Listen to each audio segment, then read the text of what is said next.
Hey everyone, today we will learn about Karl Popper in a more interesting way. So, Karl Raymond Popper was born on 28 July 1902 in Vienna. He is generally regarded as one of the greatest philosophers of science of the 20th century. He was also a social and political philosopher. One of many remarkable features of Popper's thought is the scope of his intellectual influence.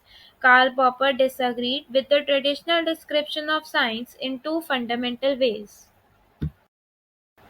For Popper, scientific activity starts with a problem and the problem determines what observation scientists will make.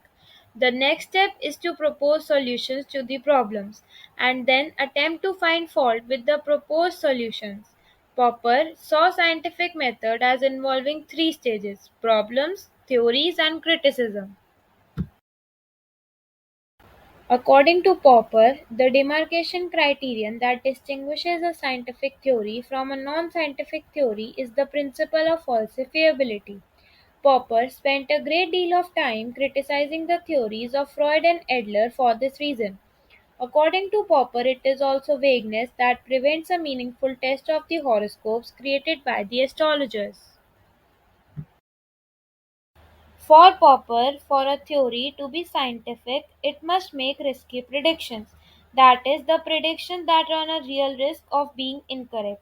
Theories that do not make risky predictions or that explain phenomena after they have already occurred are, according to Popper, non scientific.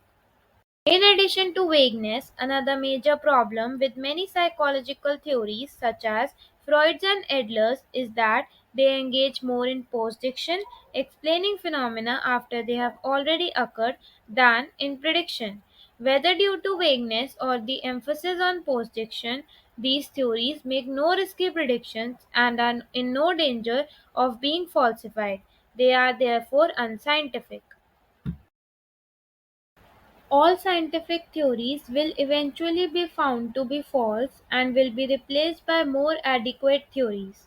It is always just a matter of time. For this reason, the highest status that a scientific theory can attain, according to Popper, is not yet disconfirmed. Karl Popper thus believed that if a theory is found to be non scientific or metaphysical, it is not thereby found to be unimportant or insignificant.